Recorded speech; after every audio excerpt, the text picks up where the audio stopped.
Hello and welcome to Volusia Magazine. I'm Amber Patterson. Just what is the Safe Place or Safe Haven program, and did you know that Votran has been a part of that program since 1990?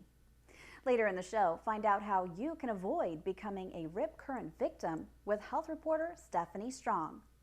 And even later, we'll take a short trip to Edgewater, Florida with business beat reporter Michelle Coates to check out Captain Foods. Those segments, news, and more coming right up on Volusia Magazine. Stay tuned.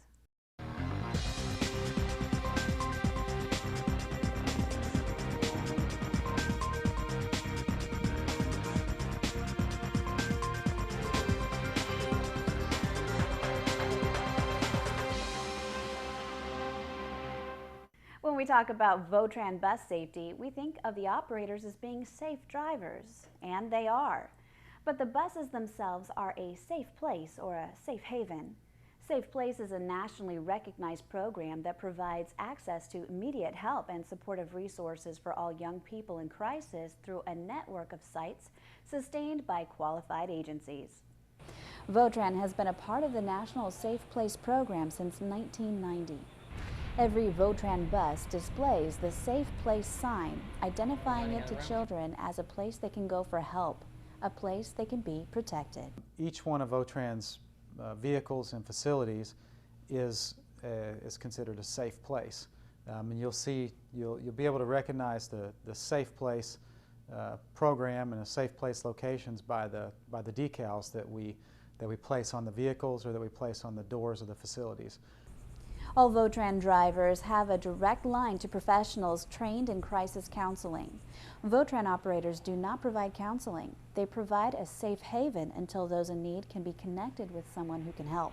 Whether they're in immediate danger, whether they're in a situation at home that they need help and they just don't know where to go, this is an outlet for them. This is a way for people to get help. If they're in a domestic situation, if they're a child in need of help, or if it's somebody in immediate need of law enforcement help, then there's somewhere for them to go. And Votran buses are all over the place. They're all over the county. For more information, you can visit Votran.org. It's a case of every little bit helps. The Volusia County Council will apply for what's expected to be $426,000 in state aid to help operate the county's 14-branch library system. The annual statewide library appropriation is based on how much every county spends on library services. Volusia County Library Services Director Lucinda Coley said the county budgets annually for the state operating assistance, adding that state aid is an important revenue source. The library system's annual budget is $18.5 million. The State Aid to Libraries grant has always been very important for Volusia County Public Library.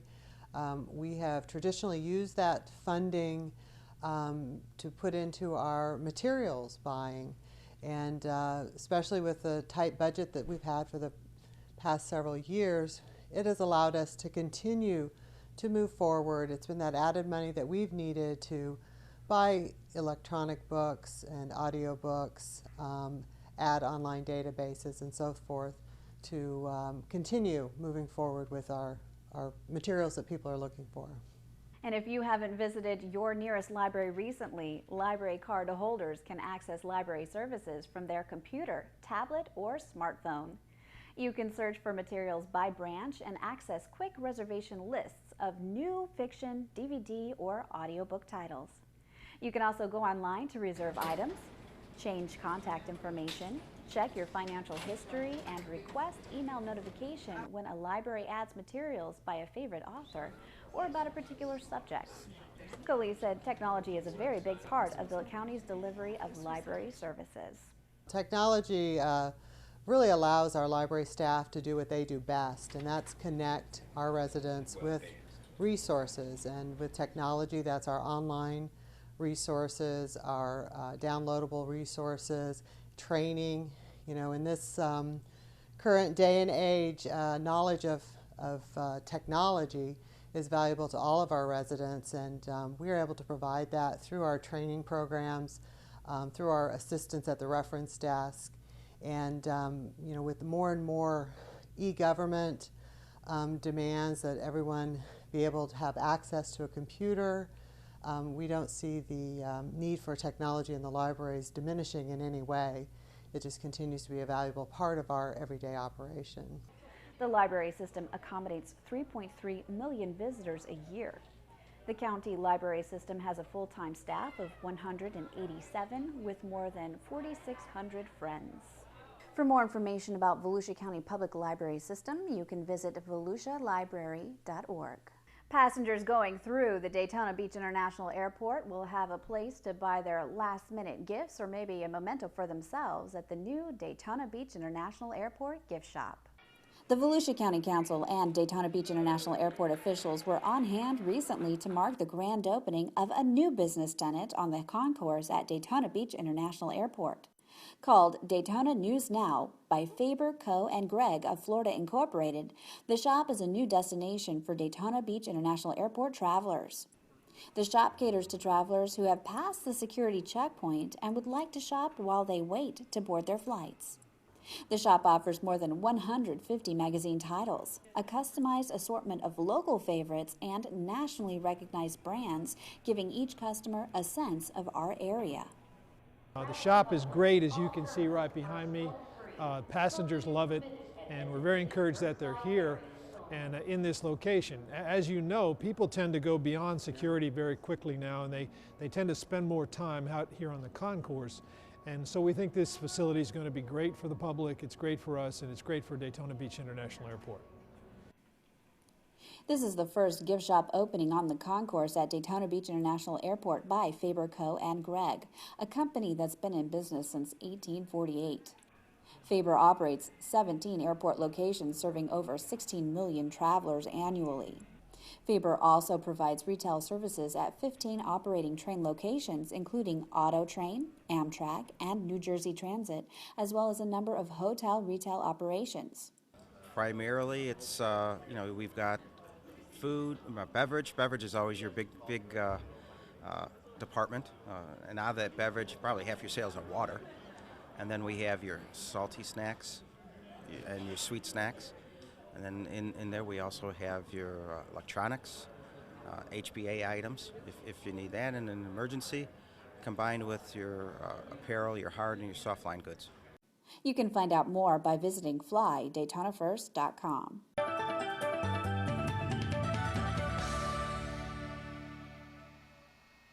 I'm Volusia County Chair Jason Davis.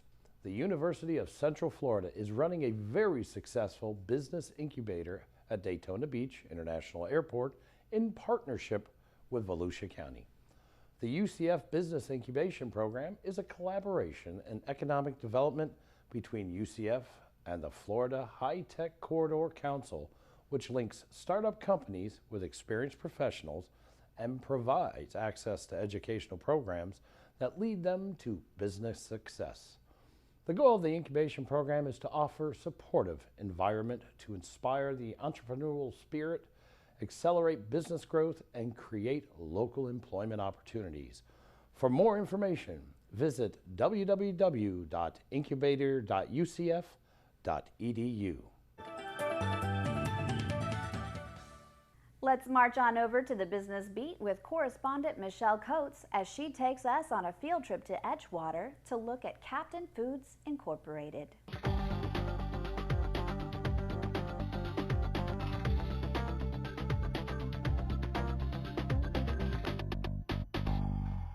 I'm Michelle Coates with the Business Beat. We're at Captain Foods, a $1 million plus company that produces and ships gourmet seasonings and sauces internationally.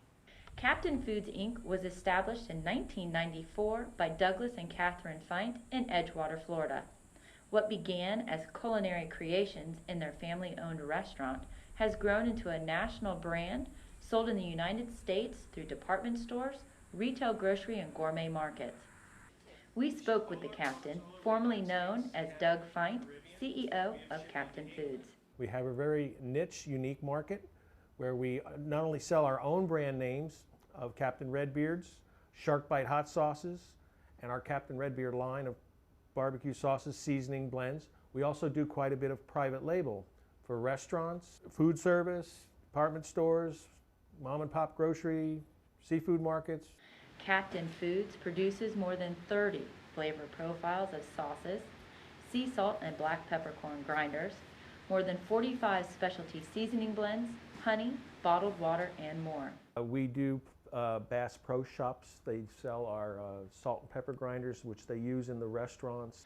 The Captain also offers custom labeled products for every use, from weddings, birthdays, grand openings, and trade shows, to retail sales in major department stores and restaurant chains across the country. The Captain, who has a culinary degree, along with his captain's license, can help a customer tweak their own secret recipe or work to develop one from scratch. Our seasoning blends are made here in Edgewater, and we also have a company in Miami that makes our blends. We engineer the food products themselves. We go to different manufacturers and co-packers, and we give them our formulas, and they make them for us. The company offers graphic design and professional label production. They meet additional customer needs with retail fulfillment and co-packaging programs. We basically distribute all over the United States, Canada. We export down to the Caribbean. We have shipped to England and Germany, and I believe Japan. This is our 4th year dealing with the world market. World Market has about 280 stores all over the United States. They have been buying our hot sauce 6-pack, which we call our Shark Bite Survival Kit. The Captain has a small crew in the Edgewater warehouse where all the labeling and packaging is done. We just did some hiring through Employment Florida, and that helped us out getting some temp help and some part-time help and some full-time help also. The company will celebrate 20 years in 2014 and plans to keep going strong. They recently participated in a Grow Florida Economic Development Program for second-level companies poised for growth. The program was an in-depth look at how the government or the county can help us grow. They looked at our numbers, they looked at our customer base, and they came up with suggestions, and it was quite in-depth and quite helpful. With the recent enhancements to their websites and consolidated advertising, the Captain expects to see continued growth.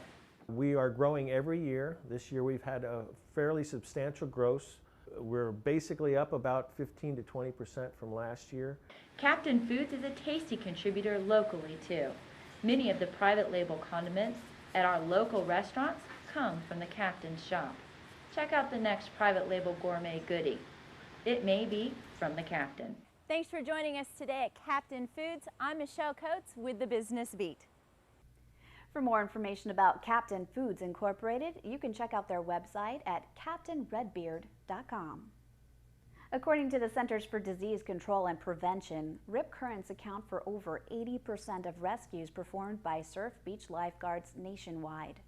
Stephanie Strong talks to the Volusia County Beach Patrol about what rip currents are and how to stay safe while swimming near them in this segment of Community Health Matters.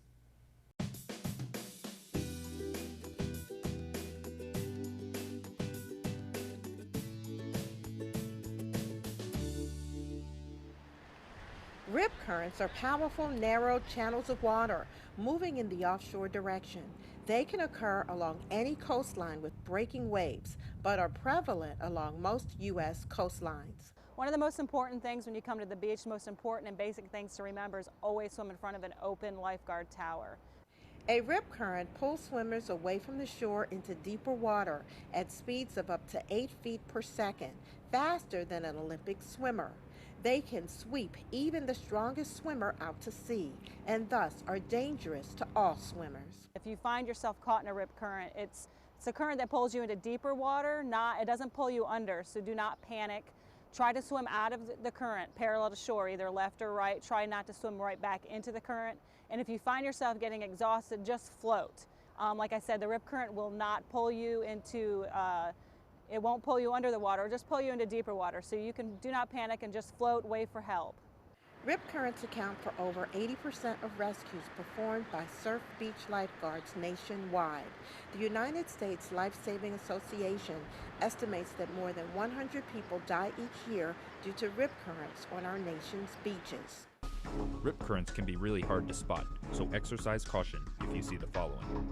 a channel of churning, choppy water, an area with a noticeable difference in color, a line of foam, seaweed, or debris moving steadily out to sea, and/or a break in the incoming wave pattern. Whether it's an uneven lake bottom or drop-off, rip current, or unexpected hazardous weather, swimmers in natural water settings need to be aware of the dangers and take special precautions to stay safe. Here are a few safety tips. First, learn to swim. Watch swimmers in or around the water. Learn cardiopulmonary resuscitation.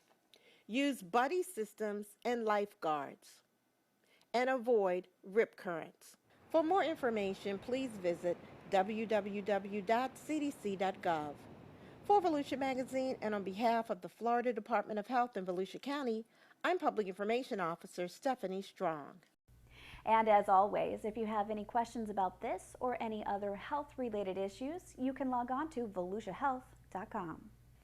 Time now to head into the studio to join our very own Community Information Director, Dave Byron, and his guest, Steve Cooke, Business Development Manager of the Daytona Beach International Airport. Thanks, Amber, and hi, everyone. Passenger traffic at Daytona Beach International Airport is on a steady climb. And with new development projects on the horizon in the area, airport administrators hope the case is being made for expanded air service at our airport. So today we'll catch up on what's been going on at Daytona Beach International Airport. With us in the studio is Steve Cooke. He's the Business Development Manager at Daytona Beach International Airport. Steve, how you doing? Dave, doing great today. Hey, let's start with the national picture, Steve. You know, it seems to me, and correct me if I'm wrong, but it seems to me that the airline industry is compressing into major carriers. You know, on the horizon right now, I guess, is U.S. Air, right. American merger, which would be a huge airline, I guess the biggest in the world. It will, yes. And, you know, the federal government has kind of put a hold on that. You know, what do these mergers mean for the consumer, you think? Well, I think it means different things for different areas. In our case, we're actually looking forward to that merger because we think if American and U.S. Air combine, we have U.S. Airways now, as you know, we think what's going to happen is going to open up Dallas for us as a possible hub city for Daytona Beach, as well as Miami. So we think it has some good news for us. May not have as good a news for some other areas. Mm-hmm. I think the concern is that fares may rise. Right. You know, and that may be true in some areas. It's hard to predict that. But that's really the way the industry has been moving the last decade. You know, we have Delta and Northwest, we have AirTran and Southwest that have merged, we have Continental and United that have merged, and so it's become a much more narrow field of airlines. And in our case, we think that's going to be a good thing, but we'll have to wait and see what happens in November when that case goes to trial. You know, again, sticking with the national landscape, Steve, the economy is on the upswing. That's great news, particularly in a state like Florida, which depends on air travel, leisure travel, and so forth. What do you think lies ahead in terms of the future of the airline industry? Do you think it's on the rebound now? I do. I think, you know, after the recession in 08, I think it kind of hit the skids. It did, certainly for us, for just about every airport. Right. And I think it's coming out of that. I think the airlines are continuing to try to be more efficient in their business models and be less wasteful, which has been a pattern for many years. There's been a lot of waste in the airline industry over the years. Mm-hmm. And I think that's going to be a good thing. They've tried very hard to adjust their seat inventory so they don't have seats out there that they're trying to sell that aren't going to get filled. I mean, that's throughout the industry. Certainly in Daytona Beach, our loads are 90% plus. Right. And went up to Atlanta last week. Both ways, the plane is full. Right. That's really the model they want to be at, so they can actually make a profit in their business. But is it true, Steve, and what I've heard in general, there are fewer seats out there? That is true. The seats contracted last year about 2%. The effort is, again, to fill the seats and don't fly empty seats. Sure. Because in the case of the airline industry, their product is basically that seat. And it's a product that's instantly extinguished once the plane lands with an empty seat. You'll never recapture it. You spent the money to fly it wherever you're going to fly it. So it's a vanishing product on each flight. So they try to fill those as much as they can. Looking at the air passenger numbers at Daytona Beach International Airport, I mean, month over month, almost year over year, there's a nice steady increase. You've been on a good track there. We're on a good track. If you take the last 46 months, we've been up for 42 of them. We're down for 4. Last month, I think we're up like 2%. We're waiting for the information for last month. Now it should be in any day, but hopefully it'll be a steady increase or a steady picture for air travel. We're seeing a lot of people in the terminal. That's good news. That's a good thing. That's a good thing for September, which is a down month throughout the state of Florida. We're also seeing our concessionaires have been doing pretty well this month. That's good. You know, so that's kind of a sign that things are doing pretty well. You know, our mainline carriers, Delta and U.S. Air, as you just mentioned, I mean, they're running in and out of Daytona Beach virtually at capacity every flight.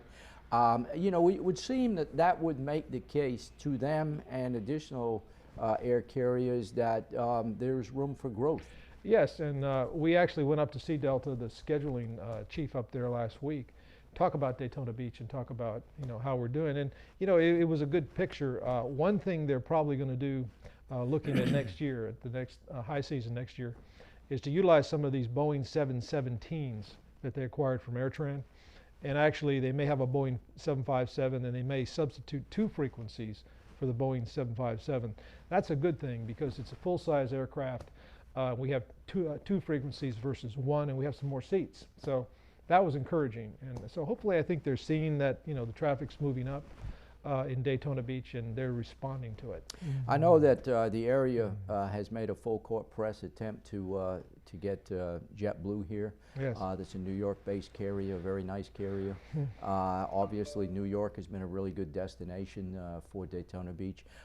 You know, you keep talking to JetBlue. What's the response? Where do you stand with that? We are scheduled to talk with them by conference call this week. They're still looking at their budget. They're still looking at what they want to do. Our hope is that they would put service in here next February for the Daytona 500 race and beyond. We think it would be very successful, nonstop service to New York City. We've probably made our most aggressive proposal that we've ever made to any airline. We've got great support from the Daytona Beach Chamber of Commerce. We've got great support from the ad agencies. We've used this to basically create a very attractive package for them. More so than you'd see from smaller airports of our type. So we're confident it's a good move for them, good move for us. We'll have to wait and see what they do, and hopefully there'll be a positive news at the end of the day. You know, we're in the middle of the government budget season. County Council is, you know, wrapping up 2 public hearings on the next year county government budget. The airport is a part of the county government. But you know, we always like to make this point. Even though you're part of the county government budget, you don't get local property tax support. No, I think people think we do, Yeah. but we do not. We're a self-sufficient enterprise fund, have been an enterprise fund for a very, very long time. And, you know, part of my job is we try to keep it that way by doing sound business deals. You know, on the airport, we have probably 35, 40 tenants now. And it's through these tenants and the revenues that are generated by these tenants that we operate the airport. Right. So that's what we do. It's an extremely important part of what we do. Speaking of tenants at the airport, Steve, you know, a lot of people don't realize that, you know, the Outback Steakhouse, the Olive Garden, the Hampton, the 2 hotels behind ISB, I mean, all of those are part of your tenant inventory. They are. At Daytona Beach. Now, Olive Garden is building a new restaurant diagonally across the street off airport property, which leaves the longtime Olive Garden with a question mark. I mean, what's the story there? Well, that's out on RFP right now. We hope to get somebody in there very soon. It is a tremendously good site for commercial development. The sister side of that, with the Outback, has done very well. I mean, it's a tremendous revenue producer. It's been very successful in attracting patrons. And so that's been really a home run for the airport in getting that property there. So we're waiting to see what's going to happen, you know, with the RFP. But at the end of the day, that site is an extremely valuable commercial site, and it will be developed for a higher end use, good use that's going to reflect well on the county and the airport and the community. You know, last question, Steve, you know, couldn't help but mention the fact that this $400 million expansion at International Speedway and the commercial and residential across the street. I mean, what long-term impact do you think that's going to have on the airport? I mean, it's got to be positive. I think it's a tremendous positive impact. I mean, particularly with what's going to happen on the north side of International Speedway Boulevard. You know, they're talking about creating really a year-round kind of destination. Right. Not necessarily like Orlando, of course, but the same kind of a process where you've got a destination location to go to the year-round, and that involves the airport. Because sure. I think what's going to happen, it's going to be a great venue for people that visit Daytona Beach and the Volusia County area, and it's just one more great thing to do for folks that come here on vacation. If you're thinking about taking an air travel trip, Steve, we always encourage people to check the fares out of Daytona Beach. There's no question that when it comes to convenience, ease of use, affordable parking, you know, Daytona Beach is a great option. And you've worked hard with the airlines to try to keep those fares very competitive. Yeah, we talk to them about it all the time. Of course, it's a very competitive industry. What happens is, you know, we try to get our differential, if there is a differential between us and Orlando, to be more narrow. And in that case, people will often make the decision to use Daytona Beach. We advise the public really to try to get out there 45, 60 days in advance, you know, to check the fares and see what's going on. We do get some really great discount seats in Daytona, but we have fewer than Orlando does, of course, because they're much bigger. So you can get a great deal out of Daytona Beach. That's what we tell people. Do your shopping, do it early, and you'll be surprised at the fare you can get. And what's the website that you ask them to check? FlyDaytonaFirst.com. Steve, I want to thank you for sharing the information with us. It does sound like things are very positive at the airport. No doubt any day there'll be new air service at Daytona Beach. No doubt. So we're very, very confident and optimistic in that. Our guest today, Steve Cooke. He's the Business Development Manager at Daytona Beach International Airport. Back to you, Amber. Thanks, Dave, and thank you too for watching Volusia Magazine. If you have any questions about the show, feel free to give us a call at any of the numbers you see listed here, or you can log on to volusia.org and click on the News tab at the top of the screen to find us. Incidentally, you can find the County Council's meeting calendar there too. In fact, you can use volusia.org to find out about meeting dates, workshops, topics of interest, activities, and how you can become involved. In fact, here's an activity that you might be interested in. It's financial advice for seniors. They will explain how seniors can protect savings during a free program, which is 2 p.m. Tuesday, October 8th at the Port Orange Regional Library. Reservations are not required, and you can call the library at 386-322-5152. And you can also learn about other upcoming library programs at volusialibrary.org. And last, we hope you won't forget to listen to Volusia Today, Volusia County Government's weekly radio program. Volusia Today airs every Tuesday and Sunday mornings on the local radio stations you see on your screen. For Volusia Magazine, I'm Amber Patterson. Have a wonderful evening.